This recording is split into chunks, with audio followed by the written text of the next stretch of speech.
Well,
hello everybody. Welcome to Thursday. It is definitely Thursday. How's everybody doing today? So we have a guest today that I'll be bringing on in just a moment. And you can see by the title, we're going to be talking some therapy today. But for the moment, you've got just me. Not because I don't want to bring them in, just because it's just me right now. So I'll be bringing my co-host on here in just a moment, and then Jennifer Street, who will introduce herself, will come on to talk some accelerated resolution therapy. Well, I guess I should let you see me. So yeah, there I am. And I will be playing some single-player Rimworld. You can see it in the background. I will be, monitoring chat for people who ask questions and all kinds of goodies. Hello, RD Mac. Welcome to the stream. Welcome. We'll be talking some therapy while I play Rimworld. And let's go ahead and yes, I know. He's saying we're muted. Let me go ahead and bring them in. So say hello, Chalice Mike. Hello. Hello. I'm assuming when you said muted, you were referring to you guys? Yeah. Yes, I know. I was still introducing.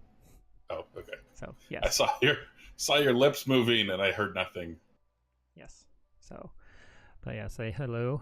And we have one person already in chat saying hi. So, hello.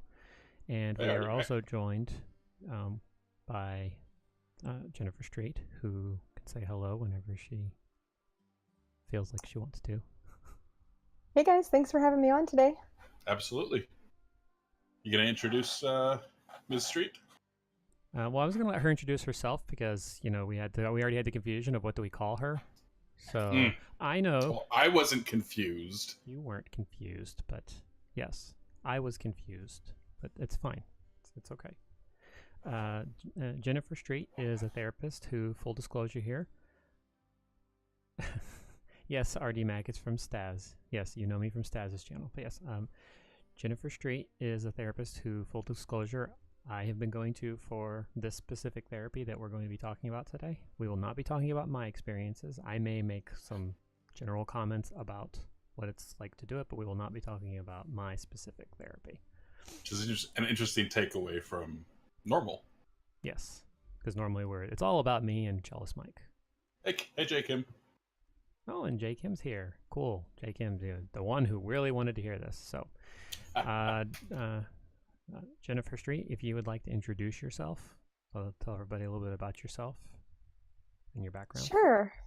Yeah, so I'm a licensed clinical social worker, and I have been in the social service field since 2001, and then doing trauma work since 2006.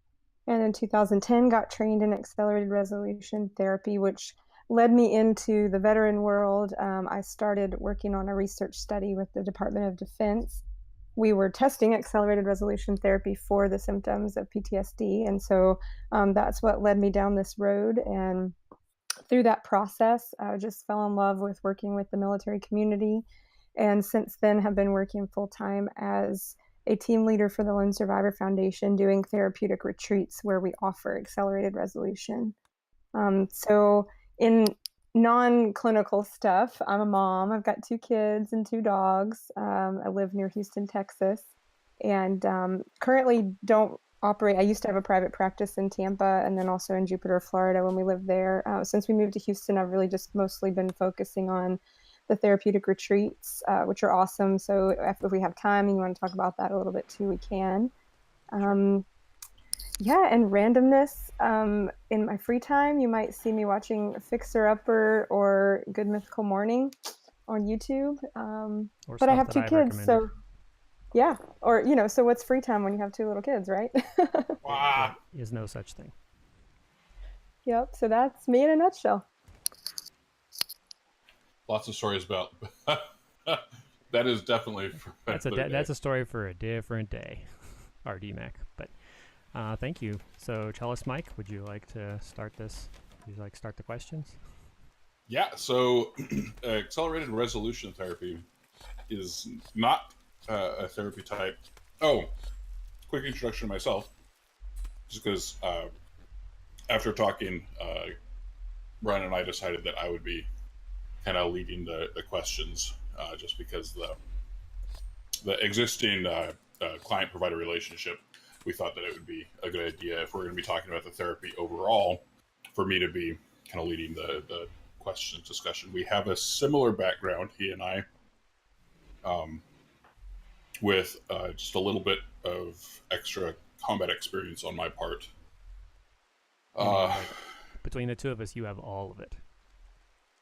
Yeah, remote combat and in-person combat has its distinctions, but there can be some similar mental effects. Yes, which we've discussed. Yeah, Tuesdays and Thursdays. It's all we discuss is our crap. All about us.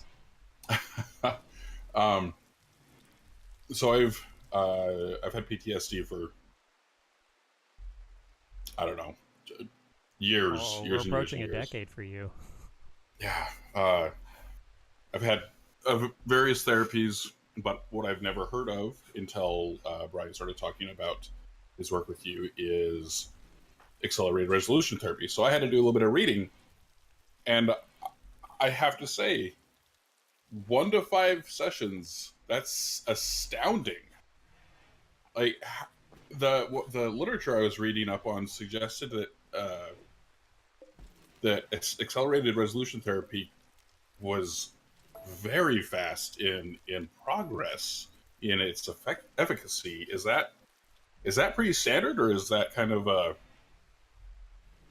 is that the rule or the exception? Yeah. No, 1 to 5 sessions. I know, right? So in the first 6 research studies that were done, this was the first study had people who had quote unquote simple trauma, not meaning their trauma was simple, but that they had one traumatic event, right? Yeah. So that was the very first study. And then the second study was all veterans and active duty with multiple traumatic incidences. And then we did a study with homeless veterans. We did a study with incarcerated veterans, and then veterans who were just kind of in a bad way and staying at a home up north. I don't remember the exact location, but so in all of those studies, the average number of sessions for a 74% reduction in the post-traumatic stress checklist score was 3.5. Jeez, that's incredible. Yeah, so when your symptoms on the post-traumatic stress checklist go down 74%, you don't meet the criteria for PTSD anymore. Yeah, it's like, how do you can't ignore that kind of, like, why isn't everybody doing this already? I've asked this question. Right, well, we're working. So actually I've had a lot more success at this point being in active military installations than in the VA system. And I always just say that, a big ship takes a long time to turn. Yeah. But our our training team from the University of South Florida, they've trained at Fort Benning, Fort Hood, Fort Belvoir, and a host of others, where they've actually trained the clinicians who are working with active duty and people just returning from combat. And that's growing. I know Fort Bragg as well. And I've actually trained a whole team of people there in Fort Bragg area that are doing accelerated resolution therapy as well.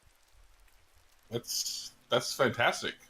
You had mentioned the distinction where it's more effective with the complex. I don't know if that's the proper term. That's the term that I've had referenced to me in my own therapies. But so the complex or multiple comorbid events, when there's whether it's something multiple comorbid events, whether it's something from somebody's childhood or whether it's, you know, in my case, let's see, it was, man, yeah, just repeated, you know, whether you're being shot at, shooting at, just so many times where it was like, hey, what was the most traumatic? Well, it's like, well, what's today? I don't know. That's something that, you know, in the past there was a lot of struggles trying to let's say prolonged exposure, which is a pretty common treatment found in the VA, and as far as I understand, is not very effective when you're talking about multiple instances of trauma causing, you know, a lot of the issues. But accelerated resolution therapy is kind of effective with multiple instances, multiple traumas. Is that what you were saying? Yeah, I mean, it's effective with both. So someone who has a single traumatic incident, for example, you know, a relatively non-traumatic life, and then has a very bad car accident. I mean, that can change the course of everything. Yeah. But, you know, in a situation like that, you may need fewer sessions in order to get that relief if you have a single trauma. But what we find with accelerated resolution is if we put the trauma into categories, so let's say we have childhood, and then we have, for example, we could say remote combat, and then, you know, downrange combat. If we had those three categories, what we find is once the person has been able to use the ART protocol on either the first or the worst, or maybe like the top three memories in that category, what happens is this neutralizing effect to some of the really intense sensations.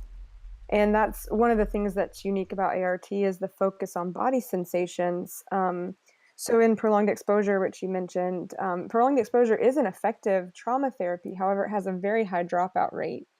And it takes at a minimum, you know, 12 to 14 weeks. And people often find that their symptoms get worse before they get better. Yeah. And I've had a lot of people who've done different types of talk therapies, whether it's CPT or prolonged exposure or some of these other therapies that don't have a mind-body component integrated, that not only find their symptoms get worse before they get better, but they also find that even after that, it's like the trauma makes sense in your mind, but your body is still remembering it. So you're still being triggered. Yeah. The emotional versus, okay. I forgot I muted myself on stream while I was typing. If I may interject, could we get like a brief description of what the process is for accelerated resolution therapy? We have a question about that. What does it look like? Yeah, so an ART session is anywhere from 45 to 90 minutes. I would say my average ART session is 75. If I'm going to be very thorough, that's kind of my average. So I usually schedule clients for an hour and a half if we're going to do an ART session. That way we don't feel rushed. And so ART is really unique in that it's a specific protocol. So it's a procedure, it's steps that we go through that integrate some of the best components of a lot of well-known therapies, but done under eye movement in a specific order. So it would look like first rating the level of distress when you think about, so let's say we're going to work on that car accident, for example. Then I would rate my level of distress just thinking about that car accident, and maybe it's a 9 out of 10. I would check, scan my body for sensations. The therapist would help me work on those sensations before we even start working on the images of the scene. So, because that's the other thing too, when I go to a talk therapy or I go to another type of therapy where I'm exposing myself to the traumatic memories, but I'm not calming myself down, my brain starts to freak out and says, this doesn't feel good. I don't want to do this again. Right? Because as people, we spend a lot of time and money avoiding pain. Nobody likes to be in pain, physical or emotional, right? What? Wait. We avoid pain? At all costs, right? So that's another neat thing about this process is that you will never move forward working on your scene until you feel that your body sensations are at a level that you are ready to move forward. So the exposure component of this therapy is that you actually visualize the scene from start to finish 2 times. And this is broken down into really small segments. And between every time that you're looking at the scene or visualizing the scene, then you're also stopping and attending to all of the body sensations. Um, so in the outline of ART, that would be the desensitization component. And you've probably heard that term desensitization if you've done PE before, the prolonged exposure, or some of the other therapies. So you expose the brain and the body to the memory, and it elicits all of the same sensations. So you might feel your heart racing, your face might get flushed, you might cry even. But we process out all of those sensations before we move on. And then after you've done that twice, the second time through is always easier as well. So I always tell people, the hardest part of this lasts about the first, 3 to 8 minutes, depending on how long it takes you to go through your scene. Because by the second time through, things are already changing. Your body sensations have lessened. You're sometimes even getting a little more detail. And people a lot of times will have gaps in their memory of a traumatic event because their brain is just focused on the most intense moment of it, right? Oh, yeah.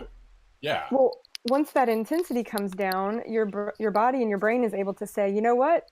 While this was happening, all of your senses were recording, and you also saw this and heard this and smelled this. So I'll give you an example. I worked with a Vietnam veteran who for 40 years believed that when this traumatic incident happened, that he failed his team, that he let everybody down, that he froze, and he didn't do anything else after this moment, the most intense moment. And the second time through the scene, he was able to remember that he froze for a minute because he was in shock, but then he actually took over somebody else's duties and helped them escape. Oh, wow. So for 40 years, he'd had this guilt, right, that I failed. But he didn't fail. He was part of the reason that everybody who survived. And so the second time through the scene, he was just able to fill in those gaps. When it wasn't so intense to look at the scene anymore, he could see all the details. And I remember he called me the next day and he said, Jennifer, something's wrong. And I was like, oh, what? Do you need to come in? What's wrong? And he was like, I slept for 7 hours. And I was like, oh, okay, that's normal. You just haven't done that in a long time, but that's normal. That's good. Yeah, I think I had a night where I slept 5 hours straight without waking up, and I thought that was like the greatest thing ever. Yeah, because traumatic memories they're trying to process out in our sleep, but we don't have any control over it, so it disturbs our sleep in big ways. So then in ART, after the second time through the scene, what you would do at that point is the therapist would insert any of the interventions that might be appropriate. And so, for example, one of those might be going back and speaking to someone that you lost. Maybe you didn't get to say goodbye, right? Or maybe there's some unfinished business in that situation. Maybe a perpetrator, right? If we're talking about violence that's happened against you, maybe you want to go lock up the perpetrator or worse, right? But I always say you can't get arrested in your head. So people have the freedom to resolve that problem however they would like before moving into the next part, which is the rescripting. And so a lot of this therapy is based on the science of memory reconsolidation. And we used to think that memories were like books on a shelf, and you went to the back of your mind and picked up the book and looked at the memory, and then you put it back exactly the way you opened it. Which but isn't true, right? Okay. Exactly. Yeah. A memory is really more like a file on your computer, and every time you open it and close it back, it's subject to changing. That's why we remember things differently now than when we were 5, right? The same event, we may recall it differently. And anyone who's worked with people who's had the training of how do you help a person who's gone through a traumatic event can attest to the part of the training where they say part of the issue that they face is that they can't remember the events the right way every single time. That can be really distressing. It can be useful for highlighting just a very short side. well, that could be useful for highlighting the most traumatic events of it, or where your brain is stuck. Because your brain is getting stuck. It's good for highlighting that, but if that's where you're existing the entire time, then that's not really a good thing overall. Yeah. Right. Yeah, and so what reconsolidation tells us is that when I bring up a memory, when I am done bringing up that memory, I have some power to control or direct how that memory reconsolidates. And so in the rescripting part of ART, what we do is invite the person to imagine the scene differently. Now, this is not a false memory.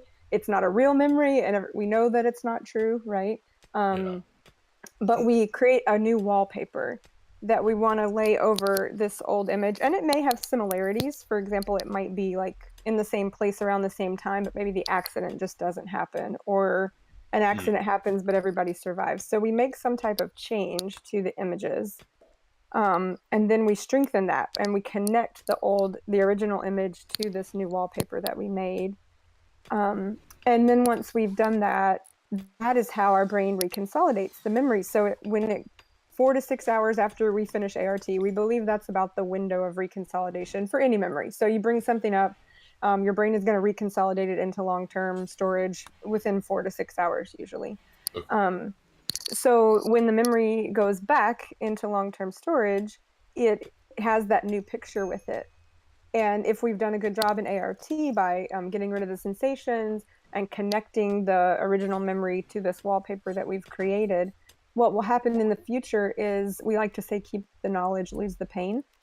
Yeah. When I think about that story, I'll have the story of what happened, but in my mind, the new picture will come. There's some separate context to it that you've created. Yeah, because it's actually the images that all of our distress, like our physical sensations and the anxiety and panic that we feel, that's actually associated with the memory, not the story. Okay. So if I can stop those pictures from flashing in my mind, then I can remember what happened to me without having panic. That's interesting. Okay. That makes sense. Because it, like, telling a story, for me at least, and I've had other people I've noticed this tends to be the case when you're telling the story. It's the words aren't necessarily what's so hard, but rather, the words aren't hard. It's what happens when the words are said that can be hard. Mm-hmm. So repeating it over and over and over and over again, which is part of my therapy, just sharing the story, offered some desensitization, but that taking it another step even further and correcting what the brain is producing when you share that story or when you think about that story, rather than just desensitization to what exists, you're changing that reaction. What does it bring up in your head? Exactly. And then that leads us to, so kind of in the outline, we've done the desensitization component in ART. Now we've done the rescripting, and now we're going to do what we call target trigger times, which is where we're going to look at future times and things that might bring that memory up. And we're also going to work on that. Okay. So if it is hard for me to be outside near a dumpster, right? That's kind of a common thing for a lot of combat veterans. Certain smells, especially around a dumpster, are very difficult. So if you're like outside at the beach and you get a whiff of the dumpster, now you have to leave the beach because that smell has triggered a whole bunch of things. Interesting. So then the next component is working on those target trigger times, those things in the future that may trigger us. And I've even done whole sessions just on target triggers. So we worked on the memories that have caused it, and now we're spending an entire session just working on all of the triggers. And then you do some positive visualization at the end to kind of wrap things up. Yeah.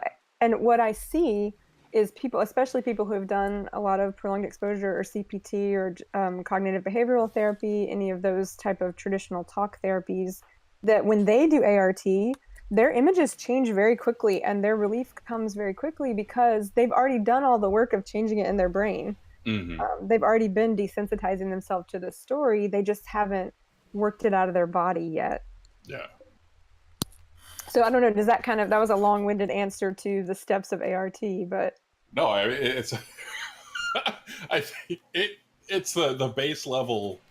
Uh, what the person had asked was, kind of essentially, what is ART? And that's something I didn't even start with that question. I started with, oh my gosh, what a short time frame for efficacy. Yeah, you kind of got dove straight in there. I mean, that's what first caught my eye the most. Other than that, it was always just, okay, it's a type of therapy. There's a lot of types of therapy, but that was like, what the heck? Yeah, and I yeah. haven't really talked about my experience with it, so it wasn't like you had much exposure to it. Is that something that you wanted to talk about? Is just how it's kind of the progress you've made, or is that something that We can we save should that for probably talk later. about on another day? Yeah, We can save another that day for probably later in the better. stream or another day. Oh man, I know I can at least talk about one session that wasn't with Doctor with Jennifer Street, because when I went on the retreat, which we'll talk about later, I did ART with a different therapist. Okay, was that your introduction to ART? Was that your first exposure to it? No, when I came back from my deployment last year, we had a special, like I went down to Houston to do that. So that's what we did. Remember, I remember that was my trip. I told you I went down there, so I did. That was my first exposure, and then the second one was also down down there along the coast, and that was my second exposure. So, let's see. Our Tuesdays, Thursdays are, kind of centered around our own experiences. In that, we're both military veterans with very specialized. Even though there's specialized experiences, and even though there's other things going into it for both of us that are kind of outside the military, whether it be childhood or grief from personal loss and whatnot. We've identified a few other days, like when we had MS Gamer come on.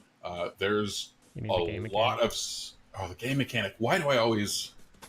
Because there's a game and then there's an M. I even have the game mechanic is like right on my screen. I can see whatever. It's okay. There's a lot of other experiences that provide.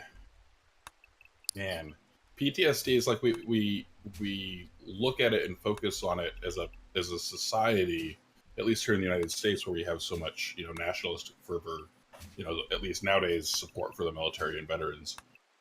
But by no means is that the only source. We've got his story of the mass shooting. We all know people who have confided in us, and that's the sort of stories you don't share.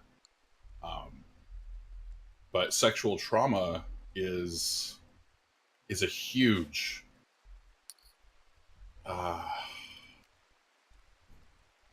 topic that I don't think we've ever touched on here, and it's all been violence to kill.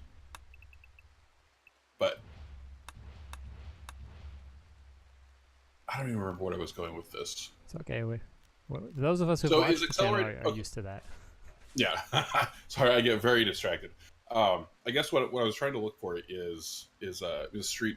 Jennifer, is this something that is most prominent in treating veterans and treating military members, or is this something that's more broad scope? Like the studies you mentioned, a lot of it was with veterans, and that's kind of where your personal experience, it sounds like, comes from with ART. But as far as you know, is this something that has kind of started spreading to the civilian population as well? Oh, definitely. So the founder of ART, the creator, Lainey Rosenzweig, she is from Connecticut, and she's been training people there before even becoming involved with the military studies. And in private practice, before I joined the Lone Survivor team full time, I was doing ART for everything from performance anxiety, sexual trauma, childhood trauma, again, car accidents. I had a profound session with someone who was an 18-year-old who really had a pretty wonderful life and no other history of trauma, but then a very severe car accident. So we were able to do ART with that. Yeah, I'm trying to think what else. So OCD.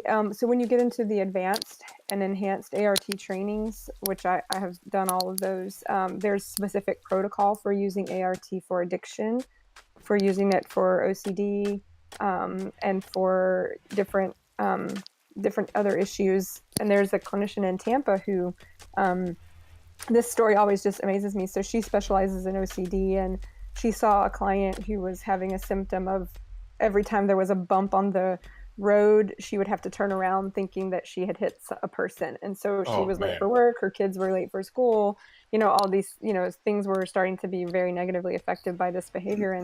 And so she came and had her first session and then came back for her second one. And she asked the clinician asked, okay, what has changed since our second session, since I saw you last? And she said, oh, nothing. I'm still thinking about turning around all the time. And the clinician asked, well, how many times did you? And she said, none. None. And the clinician was like, okay, well, that's pretty significant because you were about to get fired because you were late to work all the time from turning around. Yeah. So a lot of times the changes that the brain makes through ART, the brain wants to heal itself. It wants to fix itself. It knows what it needs to do. It just needs to be guided there. And so a lot of times people make very significant positive changes without even realizing it. I had someone one time that did 3 sessions for psychogenic seizures. So this is like a seizure in the body that's usually triggered by chronic pain or trauma or some psychological response. It's not like epilepsy where there's a change in the brain and neurology. And so this person, after 3 sessions, didn't have any more. I think had 1 seizure in like the next however many years, and they were having them daily. Holy cow. So yes, we've seen application of ART in a lot of different areas. I think the research being geared mainly towards veterans has just been that's where the funding to do the research has come from. Yeah, that's what I was for money. thinking. Yeah, so right now so in research, you go through these steps. Like first you try it out and you just measure symptoms, right? Do symptoms go up and down? And then you measure it against something that's not the same as it. So then we did a study where we said, okay, some people got either fitness coaching or job coaching before they got ART, and then people got ART immediately. And then later on, the people who were in the wait list group were given ART just to be ethical.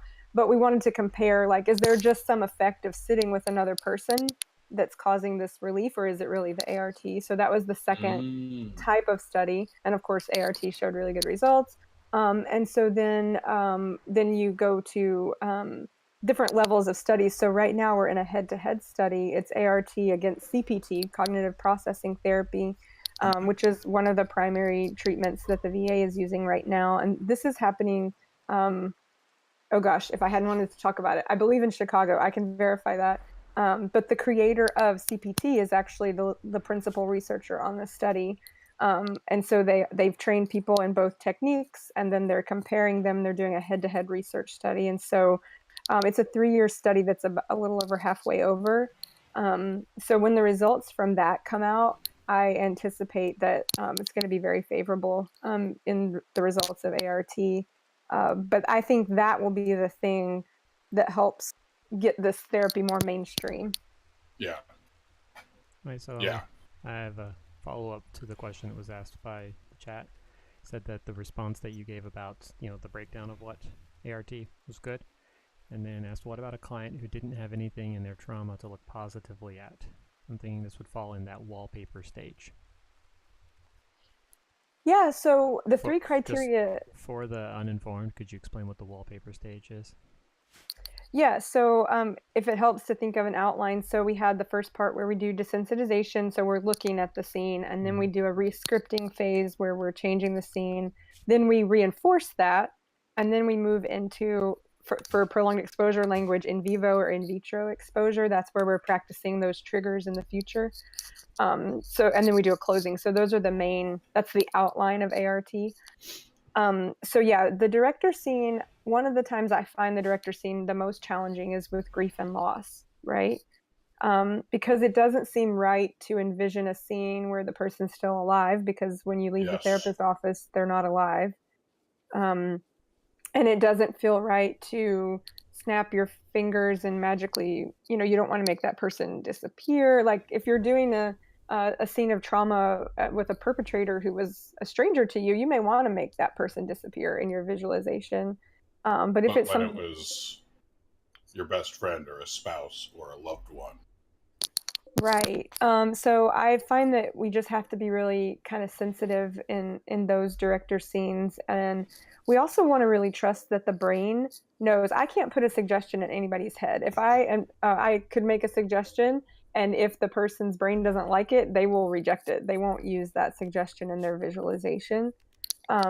So there's no hypnosis or there's no me implanting suggestions into somebody's brain. If it doesn't fit for them, they won't use it. So I make suggestions as the therapist, but always remind the person or whatever your brain gives you. Um, so here's some examples of that. Like I had someone who, um, in a combat situation, had a significant loss, and the way he changed that scenario was before they went out on the mission, he visualized laughing with that person, reminiscing about their really good times, giving each other a hug, and then he still lost his friend, but also in the visualization they got the bad guy, and that day they didn't get the bad guy. So maybe not change the loss or change the grief or change the bad thing, but add, like, if you ever had the idea of, I wish there was something else, like, I wish I could have said I loved you, I wish I could have said goodbye, I wish we hadn't have argued first, you can change those memories and add something that way. Yeah, and that's what a lot of people do with grief and loss. You know, or even seeing themselves going through it with support instead of going through it alone. If they went through it alone, a lot of times people also, especially in military situations, you may miss the funeral, or maybe you lose someone back home while you're deployed and you're not able to come home for the funeral. So sometimes people will visualize in that portion of rescripting, they'll visualize getting to go to the service or the memorial or create a memorial. Man, you just hit something personal for me. Sorry. Are we referencing? Is this what we talked about before on stream? Yeah. Yeah. This would be the right before he deployed when his best friend died. Killed himself, not died. And you were like leaving. What was it? The next day or? Yeah, I was like, I found out after I got off the plane, coming back from some training, and then I had a week till I left. Yeah. And he was living with us at the time. Like, wah! Sorry. Yeah. That's irrelevant. I mean, it's not irrelevant, obviously. It's very relevant, but it's... it was just... I stopped listening for a second, and I was like, okay. let me refocus and hear what she's saying. Yeah, so that might be, and I don't want to, spot or anything, I'll just throw out there that might actually be a memory that would respond well to ART. Especially if you got that sense in your body when I brought that up, they're like, hey, that would be nice to be able to do that, even though I can't, bring him back. Yeah, as an example of where it would be functional and effective. So back the question that the chat participant asked, it kind of made me think of kind of a very similar question. So they had asked, like, what do you do when there's nothing positive that you can think of to add or look at it, a lens or reframe, or even like a change to the memory. Another one that kind of hit me, you had brought up grief and loss. Sometimes we have a really strange relationship with guilt, and so moral injury, moral trauma is something that we don't talk about a lot in our stream, just because it's such a hard topic and it's something that neither of us have really very well. But you were talking about one of the case studies being done with incarcerated veterans. Mm-hmm. Moral injury and ART is, how hard is it to overcome that guilt component? Because kind of like the loss, there's some strange thing in our brains sometimes that I've noticed in mine at least, and I think it's more common with other people besides just me, but we don't want to forgive ourselves. We don't want to let go of that guilt. And if we change the scene, if we change the situation, again, there's nothing positive to look at. What if we don't even want to let ourselves see anything positive because we can't forgive ourselves? Like, so the overcoming guilt Is that similar to what you were saying about overcoming grief? Yeah, so survivor's guilt and moral injury are both issues that make combat trauma and military trauma often even more complex, as we used that word earlier, right? Yeah. All these different layers. So the one thing that I didn't say earlier was the 3 criteria to be for art to be effective, for ART to be effective for you. One is that you can move your eyes from left to right, right? Even if you're blind, as long as your eyes can move. That you can hold on to a thought, and that you want to get better. So when people have moral injury and survivor's guilt, sometimes that 3rd criteria of want to get better, sometimes we have to work through some of that to be able to get them to that place where they're going to be effective. Now, we can use ART to work on that. And so some of the things I've talked with people about, for example, I had a service member who discussed basically like the things he had to do in war were so atrocious that he felt that they were unforgivable, he was unforgivable, therefore he completely lost his relationship with God. And that was a big part of his moral injury, was losing that connection to his faith. And so we did some specific things through visualization and eye movements. Oh, that's the other thing I didn't say, is all this is done under eye movements, right? So we're moving our eyes back and forth from left to right in what we call smooth pursuit eye movement. And this is what allows the brain to activate both sides, left and right hemispheres, and make these changes to the images. So all of this is done under rapid eye movement. So when it comes to survivor's guilt or moral injury, so I had one gentleman who went back into the scene and paused it, and he felt like in that moment the person who was in charge was no longer able to be in charge, and he felt a lot of guilt of like, I should have stepped up and done these steps. He was doing the steps that were most urgent, but he felt like he should have been able to do more. And so in his director scene, what he was able to do was give instructions and say, get this person out of here, do this, you do this, you do this, you do this, and then still do his part. So for him, that was working through that was a big piece of being able to create a director scene, and also acknowledging that he was attending to the person who was most urgently in need. And that was what he should have been doing in that moment.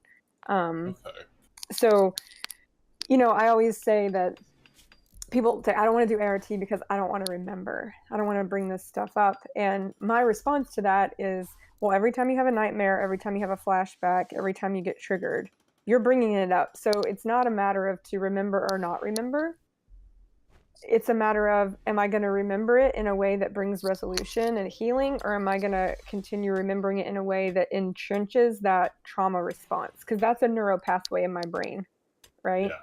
So every time I have that panic attack, that rut gets deeper and deeper and harder to get out of. So sometimes when people think of it like that, it's not to experience or not experience, it's how am I going to experience, because I'm already experiencing it. Yeah, you don't have the choice. Right. On whether it happens. Yeah, and then the other thing I ask people when it comes to survivor's guilt and moral injury is, let's say that the roles were reversed and you were gone and it was your buddy that survived. How would you want them to be living now? Would you want them to be honoring you by being there for their kids and moving forward with their life and living 2 lives for you and for them? Or would you want them to be stuck here in this guilt and this inability to move forward, and even considering suicide and all the things that happen to us when we're holding on to that so deeply?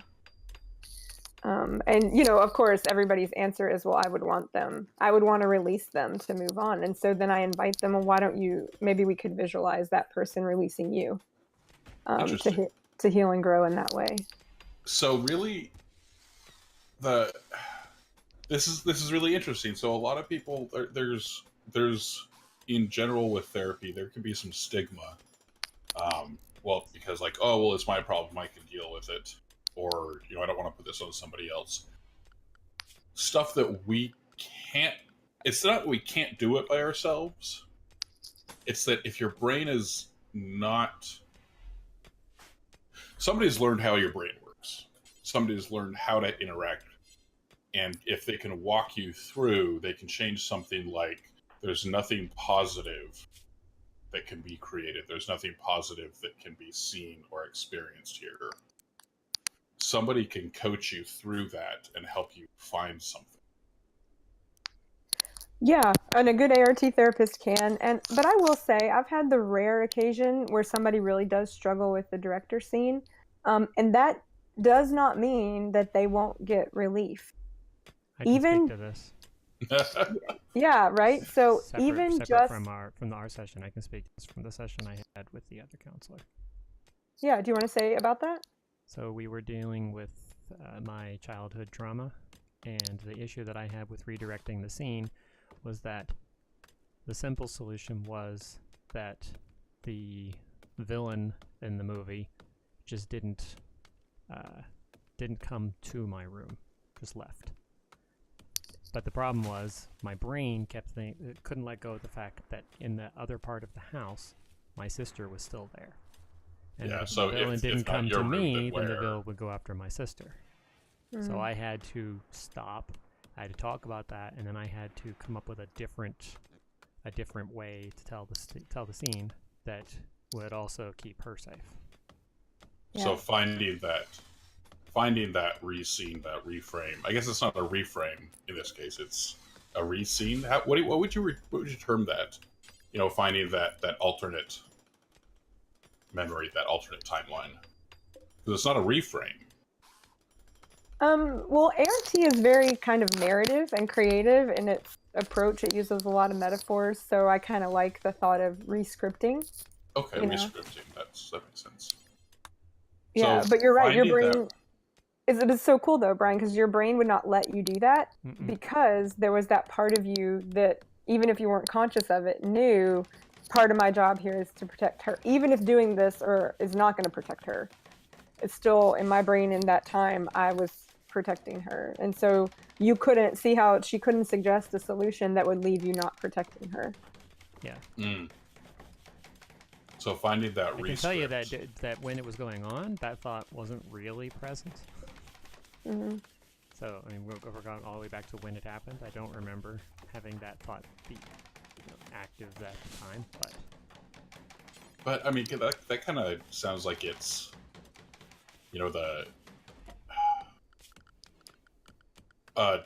if you create a scenario of survivor's guilt as your re-script, that's not really going to be beneficial. Right. So you don't want to lay another traumatic scene over a traumatic scene. Exactly. So while it doesn't have to be flowers and roses and, cartwheels, it does need to be an image that isn't distressing. However, even if you can't get that far, if you just desensitize, even if you're not able to successfully re-script, you still can get a significant amount of relief from the desensitization, more so than just the writing or retelling of the story, because of the attention to the body sensations. Okay. So for example, I was doing a session one time, and the person kept telling me, my arm is cold, my arm is cold. And man, we had tried to figure out every possible reason why the arm was cold. And it turns out that in the traumatic scene, there was an air vent blowing on her arm, and then when she was doing her visualization of the scene, her arm kept getting so our solution, or our tool that we used, was like she put a sweater on, and then the air was no longer making her, but her body remembered. So when she got to that point of the scene, her body remembered that her arm was really cold. And it's just really amazing how there's a book called The Body Keeps Score, that's also about the mind-body connection and trauma, and it is amazing how sensations connect, and how our body remembers them. And I think that that's one of the things that sets ART apart from even other eye movement therapies, such as EMDR, the eye movement desensitization and reprocessing. Okay. Yeah, the attention to what's happening in your body is a significant part of making this effective. Yeah, that was different when as just a personal experience comparing the two. That was different. I don't remember that part being brought up at all in EMDR. So Jay Kim's in chat says it's interesting because it sounds like that redirecting / rescripting trumps what actually happened in reality and its effects. Yeah, because once you've resolved that, the reason... So think of your brain like a computer, right? When you have all the programs running at the same time, you are taxing the working memory of the computer. It runs slower. It can't do as much. It freezes. It freaks out. It can't do the tasks it's supposed to do. So traumatic memories not being able to be resolved and put away in long-term storage are like having all the programs open on your computer at the same time. And so when you rescript it and it reconsolidates differently and you've worked those sensations out of the body, it's like turning that program off. So now you're only running Chrome instead of running, PowerPoint and Excel and everything else at the same time too. It's like, hey, let's put all of this in a new context, a new program. So everything's still there, just you're only looking at it through one program. So yeah, it's and more easily manageable. You're not... So the reason we have nightmares, right, is because at night when we're in the deepest part of our sleep, our eyes are moving in rapid eye movement sleep and trying to process and consolidate information, like defragmenting a hard drive. Yeah. Right. So that's what REM sleep does for us. It defragments the hard drive of our brain. So when I have traumatic memories, it can't defrag those. That's why I keep remembering them. They can't be defragmented and put away correctly in long-term storage. So that's why they're like annoying pop-ups, if we're sticking with the computer metaphor, right? I'm playing this great game and now I have a pop-up of my car accident or a pop-up of this, loss or this situation that still bothers me. So that's what processing it with the eye movements and getting rid of the sensations in the body too. That's the benefit, because then those are no longer pop-ups and my computer isn't running on only 5% working available memory. Yeah. We have another question from chat. Postal Pyro asks, what if you have nothing but nightmares? That's something that I think we all can oh man, everybody can feel you there. I very rarely, and I've mentioned it in our sessions, that I cannot. For me, it's a rare occasion when I don't have nightmares. Yeah, the non-nightmare nights are the memorable occasions. Yeah. Yeah. So, sorry. I like that you're already saying that. So I'm starting my PhD at some point this year, but my husband always says, if you just want me to call you Dr. Street and not spend 40 grand, like I could just do that. So true. But no, anyways. Yeah, so... no defragmentation there? With the nothing but nightmares, sorry. With the nightmares, yeah. So probably there's a couple of things that could be happening, and obviously you'd want somebody to, have a thorough assessment. There are some medications that cause nightmares as well.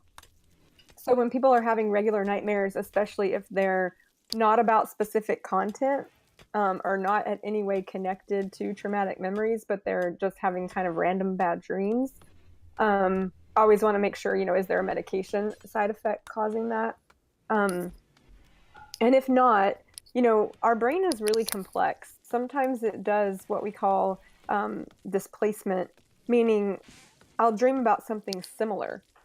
Excuse me one second. Cough switch. Yep, I didn't want to cough in here. Yeah, so for example, a child who witnesses domestic violence, and they don't dream about dad hitting mom, but they dream about a monster in the house. That is a displacement. Their brain has changed what they actually saw into a vaguely similar scary happening, but it's not what they actually witnessed or experienced. So sometimes our brain does that, and if we're having these dreams but we don't know the source of them, if they're displacement and they don't make sense and we don't know what trauma it connects back to, we can process the actual dream, especially if it's a recurring one and you have a similar dream frequently. You make the dream the scene, and you work on that scene in ART, and normally that dream will not repeat. Now you may have other ones, and that's one of the things that I always talk about, like, if you have a headache, but then you stub your toe, and while your toe is throbbing, you forget you had a headache.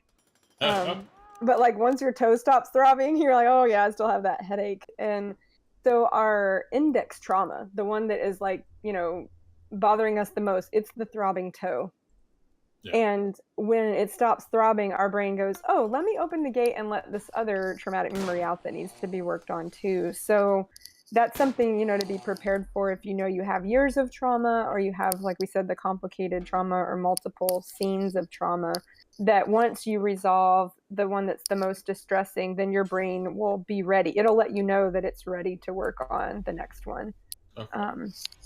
So it can be a process. And I have people that, when I was in private practice, that would only come to me, for ART, and they would come 3 or 4 times, if that. And I remember the first time that somebody came in and said, he wanted to see somebody else. So he came in, he said, I want to see Dr. So-and-so, and she doesn't have any openings. She said, you're the next best person, so I'll settle for you. And I was like, okay, so no pressure here at all. Like, I have to live up to this really great ART clinician that I know. And he says, I don't want to talk about childhood stuff. I don't want to fill out forms. I don't want to do any of this. I just want this ART. And so I was like, okay.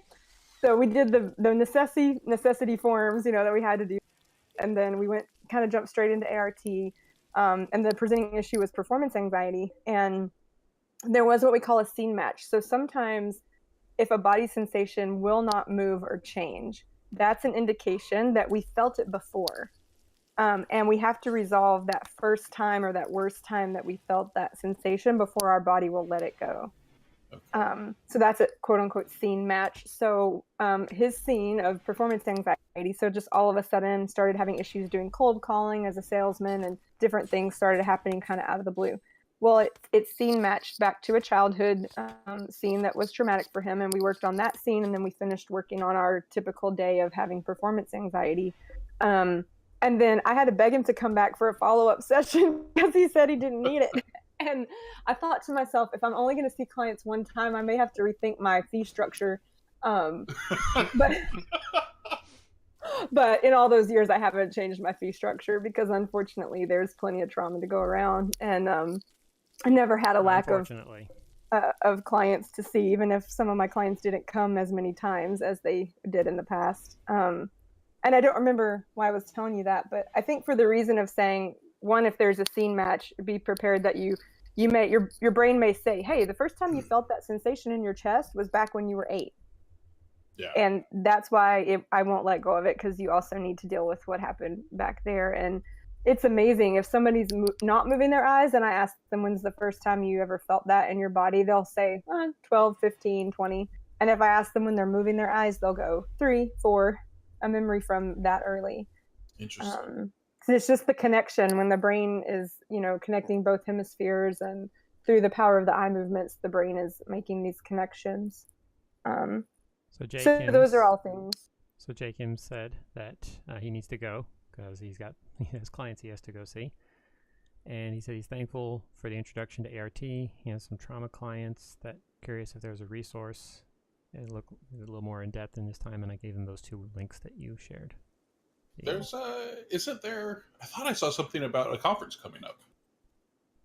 Yeah, we do have the International Society of Accelerated Resolution. So this is a conference of ART trained clinicians, but we're also doing trainings all over the country, and a minimum of 3 attendees. So 3 therapists taking the training is required to bring it to you. So if a therapist wanted to have the training brought to their counseling center or their agency, that would be through ART International, because they're the Training and Research Institute.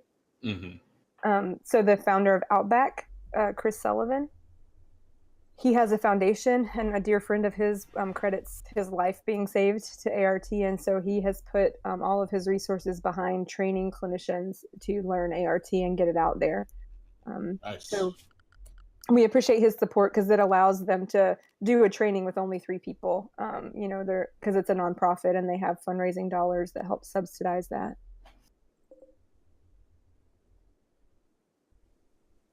He says thanks. Oh, it's okay. I'm a nobody. I'm just here for the voice. He said thanks for the host. Thanks for your good work, and thank you for. He says thank you. You don't know. That's jealous, Mike. So J.R. Kims is ducking out. He actually, I don't know, he or she. This person has work to go do. So, jealous Mike, work? do you have any more questions you'd like to ask? Yeah, like who works? What is this thing? Work? It's that thing we used to do when we were, functional members of society. Hey, Oh, it's that that thing that'll thing you make me lose still my do. mind. Sorry, you were both talking at the same time. I didn't hear either of you. Tell us, Mike, Oh, yours was funnier. You should repeat yours. I don't even remember what I said. The thing that will make you lose your mind. Oh yeah. We all sacrifice to live, right? Yes. Yeah. Just where is your sacrifice? Postal Pyro. I wish I could. I'm assuming he means be a functional member of society. Don't we all? Yes. And that's the whole point of therapy is let's see, what was that third criteria? It was a desire Wanting. to get better, wanting to get better. Yeah. Yeah. Like the first step to admitting, to fixing a problem is admitting that you have a problem. It's like that step. The first step to realizing that you need healing, to get healing is that you need healing. Yeah. I wonder Postal if Pyro, that might be. I understand. I haven't been able to be an out of the house functional member of society except for short stints for 2 years myself. Yeah, it's like you want to count the number of jobs that you've tried and not succeeded in either holding or whatever. It's like that's how you can like how do you find when you started having these symptoms, when you can really say you had PTSD or you had an onset mental disorder? It's like, when did you start losing your jobs? When did you start when did you start hiding in your room? Yeah, so having been able to work in over 2 years, I think a lot of people that follow this stream, a lot of people that join our conversations can feel you there, and that kind of goes back to that criteria 3 is the desire to change. It sounds so simple. It sounds so simple, but it's not. But it's not. It's like you can want to change. Just tell yourself in your brain, you're like, I don't want this to be the case. I want this to be different. But sometimes our brain can prioritize what's most important. And for some people, sometimes like avoidance can trump in terms of motivation. Mm-hmm. Not due to the military, or that's what you're told. Yeah. I mean it. Care to comment on that, Dr. Street or Miss? I love it. I'm just gonna call. I like it. But I can't because people might listen. Call her Jennifer. That feels awkward. I don't know why. Mine, sadly, not due to the military, or at least that's what I'm told. Well, so let me comment on the have to want to change. Let me kind of preface that by saying you can be skeptical, and ART will still work. So the people who don't meet that criteria of wanting to change, these are people that as soon as they feel it working, because most of us, as soon as we feel it working, are like, oh, relief, let me go down that road. But some people, when they start to go down that road, they have a lot of secondary gains. Meaning, oh, if I get better, I will. Well, here's the primary one that the military sets up for us, right? If I get better, I'm going to lose my livelihood because I get paid to stay sick. Yeah. That's one way to put it. So I don't think there's anything wrong with disability. I think there should be more of it. I think we should support the people who have done the one job that none of us could do, right? The job that you all have done to protect us. But however, the way the system is structured, if I make some of those steps to get better, sometimes that becomes a secondary gain if there's always the fear of re-rating and possibly losing some of my livelihood. Yeah. So, most of the time, most of the service members I know want that relief so badly that the secondary gain is minimal. Because like you said, we want to be a functional member of society. Like money is good, but I would rather work and earn it than just sit and not. Yeah. But you can doubt. You can have all the doubts and skepticism. There's in the training when I train counselors how to do ART, there's a video of a police officer who actually she does a couple follow-up videos with him too, and he was like, I thought this was dumb. I didn't think it was going to work. Even in his first session, he kept being like, that sensation might be gone. He was so skeptical. But when in his follow-up, he comes back and he says, you know, I'm looking forward to my upcoming retirement, but I don't feel like I have to retire. And before I came to work on that scene, I was not sure I was going to make it to my retirement date. That I was going to have to quit prior to because of PTSD. So, you know, skepticism is totally cool. You can be very skeptical and ART will still work. The other really important thing to mention is you can say as little or as much as you want about the scene that you're working on. So in one retreat weekend, which is 3 working days, come in on a Thursday, leave on a Monday, Friday, Saturday, Sunday, we're doing the therapeutic work. The most number of scenes I've ever done in a weekend was 8. That was a lot, but that was because this person did not want to talk about his scenes. So I didn't know the content of any of these scenes. I just knew they were combat. And that's a benefit to many veterans, because a lot of people will say, like, what I saw or what I did or what I was there for, you know, it was so horrific that I won't ever repeat it to anybody. Like, not even my spouse, not even my closest battle buddy is going to hear that story if they weren't there with me. So or what that's one classified. of the exactly too. You can't tell anybody. So the ART protocol allows you to say as little or as much as you want about the content of the scene you're processing. So that can be really helpful. And that particular veteran who did scenes, he came in and he did ART, and then the next time he came in, he said, okay, I lied. He was like, I told you my second worst scene because I didn't think this thing was going to work. But it worked. So now I want to do the one that bothers me the most. And that was the scene that was actually causing him to have some hallucinations. And he did not have a psychotic disorder. Just he would, like when he would have a nightmare, he would wake up and he would see fallen comrades in his room and different things like that, and was completely trauma induced. And so those hallucinations stopped that weekend. Which was just pretty amazing. And again, I don't know anything about his scenes except that it was combat. So that's another thing, just in general, whatever type of therapy you might pursue. Anybody who is digging around for the details of your trauma out of curiosity, and you can always tell, right? They're not the right person for you to be with. The person who asks you to tell those war stories, regardless of how it affects your physical and emotional health, they might not be the best person to keep in your circle. If there's therapeutic purpose, sure, but if it's unnecessary, right. And that's one thing that really draws people to ART is the fact that, hey, I don't have to necessarily give all these details if I don't want to. It also sounds like a really good reason for the DoD to finance some studies. You'd think. Yep. So we have to thank the the University of South Florida got the research started. Dr. Kevin Kipp. He's actually an epidemiologist, which is not. It's kind of odd, right? That an epidemiologist would do this psychotherapy research. Well, you can start somewhere and then find other. Branch out. Yeah. Yeah, the research was done in the College of Nursing because the grant was called, it was the Restore Lives Center at USF, and we were the only therapy out of the 5 being studied that was not medication based, and we got the best results too. So the study was actually housed in the College of Nursing through this Restore Lives Center, and it was definitely a privilege to be part of and have my name on that very first paper. But when it was published, I wrote to Dr. Kipp, and I said, he is Dr. Kipp. I said, Dr. Kipp, I think you made a mistake. You put my name on this paper and I didn't help write it. And he just laughed at me and he was like, well, who recruited all my clinicians? And I was like, oh yeah, that was me. So I guess my name deserved to be on the paper. Yeah, no, I appreciated him including me.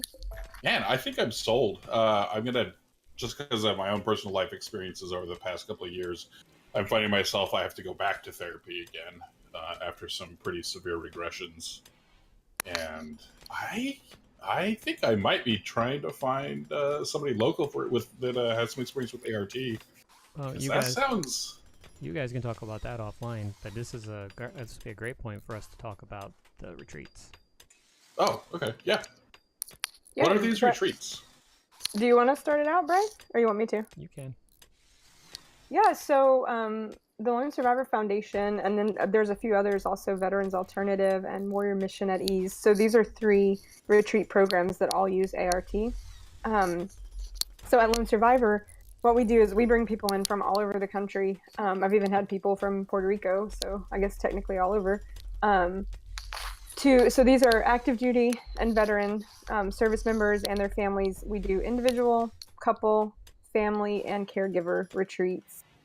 So you come in on Thursday, leave on Monday, and the 3 days in between is about 21 to 22 hours of therapeutic activities. So for us, this includes, but it's not all ART and it's not all talk. So this includes education groups. So each day we do an education group on PTSD, one on TBI, and one on chronic pain. We offer the Alpha Stim, which is a FDA-approved medical device that treats depression, insomnia, anxiety, and pain. So you're given an instruction on how to use it, and you get to try the Alpha Stim all weekend. We do ART sessions. We have trauma-focused yoga. Also, I in thoroughly enjoyed that. Yeah, and it's not think how about you it in a this way, pretzel. Chalice Mike. You're in a room with a bunch of people who have to be quiet, and you're all focused on yourselves. And if you fall asleep, you're okay. Sounds like a cup of tea, right? Well, and I love about our yoga program is that most of our yoga providers are also veterans themselves, and they've all been through Veterans Yoga Project, which is a training on how to do yoga for veterans. Yeah, that audio file that I sent you, Chalice Mike, that was done by the guy who did the yoga, nidra, and other yoga sessions for us at the retreat I went to. Yeah. So the file that you sent me, Jennifer. There, see, I said it. Yeah, it didn't feel weird at all. Yeah, so yoga, neurofeedback, ART, equine assisted therapy, so out in the horse arena, an education group, and the Alpha Stim. So that's kind of when I say 21 to 22 hours, it's doing all of those things, not just ART. Plus time to socialize. Yeah, hang out at the fire pit, eat together, play games. On the couples retreat, we usually go on an outing, like a date night. Go running. So that too. We have a gym. We got 2 fire pits, a gym, a golf cart, some bikes. So it's just kind of, take care of yourself that weekend, but also get a lot of tools in the toolbox. Hence it being a retreat. Yep. So our retreats right now, we're doing them all near Galveston, Texas. Mm-hmm. But we're opening a facility in Fayetteville, North Carolina in October. Nice. That makes sense. Yeah. Makes sense. So, Charles Mike, do you have any more questions you'd like to ask before we let her get back to her real job? I don't know if she would. I would be surprised if she would agree with a statement like that. If the real job is that's why I said to make a living, then sure. But if the real job is to help people, then everything kind of fall into that. I probably do have other questions, but I'm definitely getting to that point where my brain is starting to shut down. That's fine. And we've been going for a little over an hour, so we can let the soon-to-be doctor continue with her day. So. I'll have to come back on when I have the official title. I have 10 years to finish it from the time I start, so maybe by the time I'm 60, I'll have it done. I'm sure we can find an excuse to bring you back on. Life goals can't really be life goals unless you're old when they succeed, right? True. Hopefully it won't take me that long, but when you sign up, they're like, must completed it within 10 years of the first class, or you start losing your classes, they don't count anymore. Wow. So, but hopefully it won't take me that long. But no, I appreciate being invited today, and anytime you guys want to have me, I'm more than happy to. And then people can use those links, and also feel free if they ask, can share my email or whatever. I'm glad to connect anybody with ART that needs it. Cool. Starting with Chalice Mike. Yes. Chalice Mike, if you give permission for me to have your email, I will send you some in your area. All right. Thank you. Okay. Well, thank you for joining us, Dr. Street. Soon to be Dr. Street. See, I'm just being future. I'm just talking future here. Yeah, speaking it into existence. I like it. There you go. Thank you. You guys have an awesome day and enjoy streaming your game. Thank you. Bye-bye. Bye. Bye. Well then, that was fun. Yeah, that was good. I definitely say there's something about the interview sessions. My brain gives me more energy than I think on a normal sessions. She's new to Discord, so I'm going to let her know. If you look down below where we are in that room, you'll see voice connected, and to the right there's a little there we phone go. button. Thanks. I turned it off and it didn't go off, so I was like, I think I'm still in here. I should let you guys know. Okay, I found it. Bye. Bye. There we go. So what you were saying? Oh, those couple interviews that we've done, it's my brain gives me a little bit more to work with, but I definitely started hitting the point where it's like, okay, my brain is done. Oh, that's fine. That's fine. Now, understanding your limits is another part of the healing process. Realizing that what you used to be able to do is not what you can do. I mean, that's also true of aging, but yeah. I mean, you can draw the comparison. Sorry. My dog keeps putting his head down right where my feet are, so then if I move, then his head falls down onto the floor, and then if I move back, I just kick him. So I just keep kicking the dog right in the face. And he doesn't move. So, anyway. I know J.R. Kim's is gone, but J.R. Kim's and Postal Pyro, thank you guys for the questions and input. And Artie Mac, if you're still here. And all the lurkers. Well, thank you. So and all the lurkers, yes. I think I'm going to go ahead and wrap the stream here. If you want to hang out, we can talk. I was going to give you the information so you could contact her. Yeah. So I will be back in a moment. So this. So what the heck? I hope it hasn't been on that thing. Well, it didn't. I don't know why. It just changed to the wrong scene. But it's like, I'm going to, you said you wanted to end, so we're going to go to the end scene first. Like, that's not what I said to do. Like, at all. So, alright. Well, thanks for joining us today. I hope you found it informative. We'll talk to the soon-to-be doctor to see about bringing her back another time to talk about some other things. Thank you for the questions. Thank you for the participation. I'll be back tomorrow, same normal time, 12:30 Central, to continue the hot potato. I still have it. I'm going to play a little bit more today after I finish my work, and then I'm going to pass it back to Chalice Mike for some play so I can have it back tomorrow. Or I'll just, if the time doesn't work out, I'll just hang on to it and finish my play through it tomorrow and then pass it back to him. We'll see. I don't know.